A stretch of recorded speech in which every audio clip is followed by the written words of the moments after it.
ആണവായുധം പ്രയോഗിച്ചാലും ഞങ്ങൾ യുദ്ധം തുടരും. ഇറാൻ്റെ സിംഹഗർജനം അമേരിക്കയ്ക്ക് മേൽ. ഹോർമുസ് കപ്പലുകൾക്ക് കടുത്ത നികുതി ഞങ്ങൾ ചുമത്തും. ഞങ്ങൾക്ക് ജീവിക്കണം. ഞങ്ങളുടെ പരമോന്നത നേതാവ് അയത്തുള്ള അലി ഖൊമൈനിയുടെ അന്തിമ യാത്രയ്ക്ക് കാത്തിരിക്കുകയായിരുന്നു ഞങ്ങൾ. അത് ഞങ്ങൾ നടത്തിക്കഴിഞ്ഞു. ഇനി ഞങ്ങൾക്ക് മുന്നും പിന്നും നോക്കാനില്ല. പറയുന്നത് ടെഹ്റാൻ ഡെപ്യൂട്ടി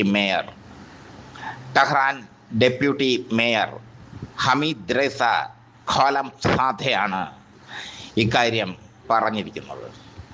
ഇന്ത്യ ടുഡേക്ക് നൽകിയ പ്രത്യേക അഭിമുഖത്തിലാണ് അദ്ദേഹം ഇക്കാര്യം വെളിപ്പെടുത്തിയത്. ടെഹ്റാൻ നഗരത്തിലെ centre for communications and international റിലേഷൻസിൻ്റെ തലവൻ കൂടിയാണ് ഖോലംസാദെയുടെ വാക്കുകൾ IRGCയുടെ വാക്കുകളാണ്. അമേരിക്ക ഇറാനുമേൽ ബോംബിട്ട് തകർക്കുകയാണ്. തിരിച്ച് ബഹ്റൈനിലും UAEയിലും സൗദി അറേബ്യയിലും കുവൈറ്റിലും ഒക്കെ ഇറാൻ കടന്നാക്രമിച്ചുകൊണ്ട് നിൽക്കുന്നു. അമേരിക്കയുടെ 85 സൈനിക താവളങ്ങൾ തകർത്തു എന്നാണ് ഇറാൻ അവകാശപ്പെടുന്നത്.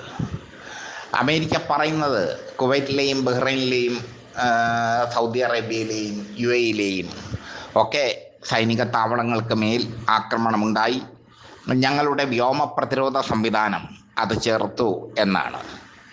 അമേരിക്ക തോറ്റത് അംഗീകരിക്കുന്നില്ല. യഥാർത്ഥത്തിൽ പ്രശ്നമായത് ട്രംപിൻ്റെ വാക്കുകളാണ്. ഖൊമൈനിയുടെ ശവസംസ്കാരത്തിൽ പങ്കെടുത്തവർ കണ്ണീർ പൊട്ടിക്കരയുന്നത് കണ്ട് അത് കള്ളക്കണ്ണീരാണെന്ന് ട്രംപ് പറഞ്ഞു.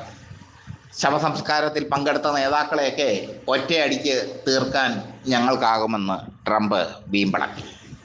ഇറാൻ ജനതയെ ട്രംപ് നിരന്തരം അപമാനിച്ചു. അതുകൊണ്ട് അവർ ശക്തമായി തിരിച്ചടിക്കുന്നു. ഒരു യുദ്ധത്തിലേക്ക് പോയത് ട്രംപിൻ്റെ വാക്കുകളാണ്. സമാധാന കരാർ ഉണ്ടാക്കിയ ശേഷം അവരുടെ പരമോന്നത നേതാവിൻ്റെ ശവസംസ്കാരം വികാരഭരിതമായി നടക്കുമ്പോൾ ട്രംപ് എന്തിനാണ് ഇത്രയും വൃത്തികെട്ട വാക്കുകൾ പറഞ്ഞത്? യുദ്ധം ക്ഷണിച്ച് വരുത്തുകയായിരുന്നു ട്രംപ്. അതിനുശേഷമാണ് IRGC അവരുടെ ഡ്രോൺ വെടിവെച്ചിട്ടത്. അമേരിക്കയുടെ വിലമതിപ്പുള്ള ഡ്രോൺ ഹോർമുസ് കടലിടുക്കിലൂടെ പോകുന്ന കപ്പലുകൾക്ക് നേരെ ആക്രമണം തുടങ്ങിയത്. ഇറാൻ ജനതയെ ട്രംപ് മൊത്തത്തിൽ അപമാനിക്കുകയായിരുന്നു. ഖൊമൈനിക്ക് നേരെ ആഭ്യന്തര കലാപം ഉണ്ടാകും എന്ന വിശ്വാസത്തിലാണ് ഇസ്രായേലിനെ കൂട്ടുപിടിച്ച് അമേരിക്ക ഇറാനെ തകർക്കാൻ ഇറങ്ങിയത്. ഇസ്രായേലിന് ഇറാനോട് ഒടുങ്ങാത്ത പകയുണ്ട്. ആ പക മുതലെടുക്കാൻ ശ്രമിക്കുകയായിരുന്നു ട്രംപ്. ഇറാനെ കീഴടക്കി അവിടെ ഒരു സുഖവാസ ഭൂമിയാക്കി അമേരിക്കയുടെ സർക്കാരിൻ്റെ കീഴിലുള്ള പാവ സർക്കാരിനെ പ്രതിഷ്ഠിച്ച് അവിടെ ഒരു സുഖവാസ ഭൂമിയാക്കി, സുഖവാസ കേന്ദ്രമാക്കി മാറ്റുകയായിരുന്നു ട്രംപിൻ്റെ ഉദ്ദേശം. ആ ഉദ്ദേശം നടന്നില്ല. IRGCയുടെ കരുത്തെന്തെന്ന് അമേരിക്ക അറിഞ്ഞു. ഇന്നലെ അമേരിക്കയും ഇറാനും പരസ്പരം ആക്രമിച്ചു. ഹോർമുസ് കടലിടുക്കിലൂടെ കടന്നു പോകുന്ന കപ്പലുകൾക്ക് കടുത്ത നികുതി ചുമത്തുമെന്ന് ഇറാൻ പ്രഖ്യാപിച്ചു. കാരണം അവരുടെ ജനങ്ങൾക്ക് ജീവിക്കണമെന്നേ. അവിടെയും ജനതയുണ്ട്. യുദ്ധത്തിൽ പരിഭ്രാന്തരായി പോകുന്ന ജനത. ഇറാനിലെ പിഞ്ചു കുട്ടികളെ അടക്കമാണ് അമേരിക്കയും ഇസ്രായേലും ചേർന്ന് വകവരുത്തിയത്. ഇവിടുത്തെ സംഖ്യകൾ അത് ആഘോഷിക്കുന്നത് മുസ്ലിം സമുദായത്തെ കൊന്നല്ലോ എന്നോർത്താണ്. ഒരൊറ്റ മുസ്ലിമിനെ കൊന്നാൽ അത്രയും നന്ന് എന്ന് പറയുന്ന സംഖ്യകളാണ് ഇന്ത്യയിൽ ഉള്ളത്. അതുകൊണ്ടാണ് സംഘപരിവാർ പ്രസ്ഥാനം കേരളത്തിൽ വേരോടാത്തത്. 3 സീറ്റൊക്കെ നേടിയെന്ന് പറയുന്നുണ്ടെങ്കിലും BJP അവരുടെ രാഷ്ട്രീയ പാർട്ടിയായ BJP 3 സീറ്റൊക്കെ നേടിയെന്ന് പറയുന്നുണ്ടെങ്കിലും കേരളത്തിൽ അവർക്ക് വലിയ തോസൊന്നുമില്ല. അവരുടെ കുറുവടിയും വാളും കഠാരയും ഒന്നും കേരളത്തിലെ ഇടതുപക്ഷം പേടിക്കുന്നുമില്ല. എത്രയോ രക്തസാക്ഷികളെ സൃഷ്ടിച്ചു അവർ. CPM-ൻ്റെ എത്രയോ പേരെ കൊന്നൊടുക്കിയവർ. എന്നിട്ട് CPM പ്രസ്ഥാനം വളർന്നുകൊണ്ടേയിരിക്കും. പക്ഷേ ട്രംപ് ഖൊമൈനിയെ പോലും അപമാനിച്ചു. മൊജ്തബ ഖൊമൈനി സ്വർഗാനുരാഗിയാണെന്ന് ട്രംപ് അധിക്ഷേപിച്ചു. ഒന്ന് ആലോചിച്ച് നോക്കണം, അച്ഛൻ്റെ ശവസംസ്കാരം കാണാൻ എത്താത്ത ഒരു മകൻ്റെ വികാരം. കാരണം IRGC മൊജ്തബ ഖൊമൈനിയോട് പറഞ്ഞു, എത്തരുത്, അപകടമാണ്, നിങ്ങൾക്കെതിരെ ഏത് നിമിഷവും അമേരിക്കയുടെയും ഇസ്രായേലിൻ്റെയും ആക്രമണം ഉണ്ടാകാം. ഇതൊക്കെ ഇറാൻ ഭരണകൂടത്തെ പ്രകോപിപ്പിച്ചിരിക്കുകയാണ്. ആ പ്രകോപനമാണ് ഹമീദ് റസെ ഖലം സാദയുടെ വാക്കുകളിൽ വ്യക്തമാകുന്നത്. അദ്ദേഹം ടെഹ്റാനിലെ ഡെപ്യൂട്ടി മേയർ മാത്രമല്ല, നഗരത്തിലെ centre for communications and international റിലേഷൻസിൻ്റെ തലവനും കൂടിയാണ്. അദ്ദേഹം പറയുന്ന വാക്കുകൾ IRGCയുടെ വാക്കുകളാണ്. IRGC പറയുന്നത് യുദ്ധം നിർത്തില്ല എന്ന് തന്നെയാണ്. അമേരിക്കയെ ഇറാൻ ഭയപ്പെടുന്നില്ല. ആണവായുധം പ്രയോഗിക്കുക മാത്രമേ അമേരിക്കയ്ക്ക് രക്ഷയുള്ളൂ. അമേരിക്ക ഇറാനിൽ ആണവായുധം പ്രയോഗിച്ചാൽ റഷ്യ ഉക്രൈനിൽ ആണവായുധം പ്രയോഗിക്കും. ചൈന തായ്വാനിൽ ആണവായുധം പ്രയോഗിക്കും. പിന്നെ ലോകം കാണുന്നത് ആണവ യുദ്ധമായിരിക്കും.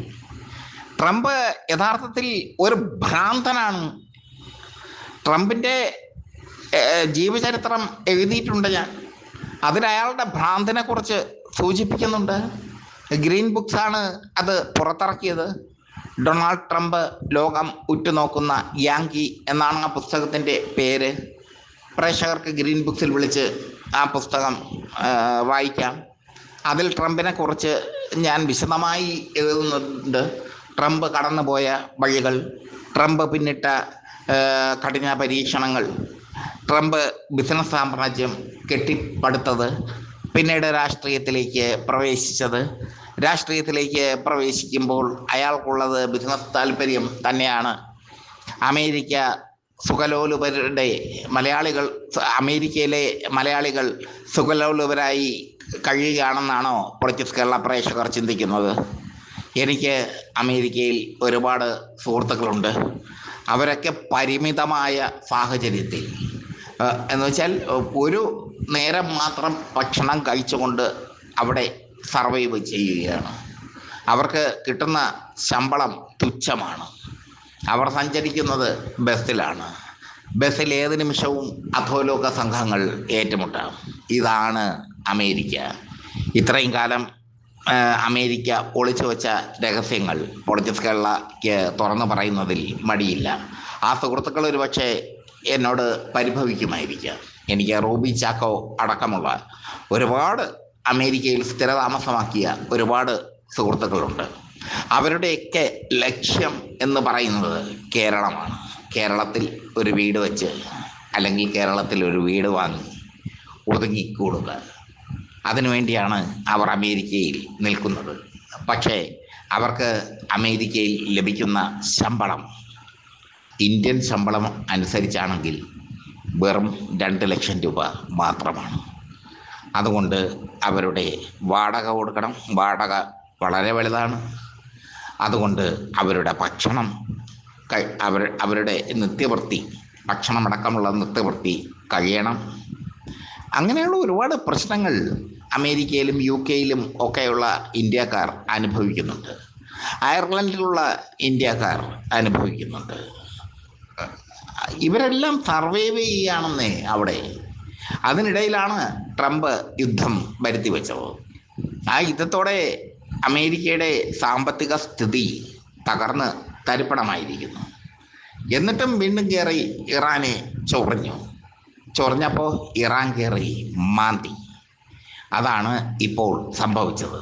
ഇനി ഏത് നിമിഷവും തിരിച്ചടി ഉണ്ടാകുന്നത് ബഹ്റൈനിലും UAE-യിലും കുവൈറ്റിലും ഒക്കെ ആയിരിക്കും. അവിടെയൊക്കെ അമേരിക്കൻ സൈനിക താവളങ്ങൾ ഇപ്പോഴും സജീവമായി പ്രവർത്തിക്കുന്നുണ്ട്. അമേരിക്കൻ നിർമ്മിത ഹോട്ടലുകൾ, വ്യവസായ സ്ഥാപനങ്ങൾ ഒക്കെ സജീവമായി പ്രവർത്തിക്കുന്നുണ്ട്. അവിടെയൊക്കെ ഇറാൻ ആക്രമിക്കും എന്ന് തന്നെയാണ് അവർ പറഞ്ഞിരിക്കുന്നത്. ഇറാൻ്റെ ആണവായുധ പരീക്ഷണത്തെ തടയാൻ അമേരിക്കയ്ക്ക് അധികാരമില്ലെന്ന് കൂടി ടെഹ്റാൻ ഡെപ്യൂട്ടി മേയർ ഖലം സാധെ പറയുമ്പോൾ ഇറാൻ്റെ മനോഭാവം വ്യക്തമാകുന്നു. ഒന്നുകിൽ യുദ്ധം അല്ലെങ്കിൽ മരണം.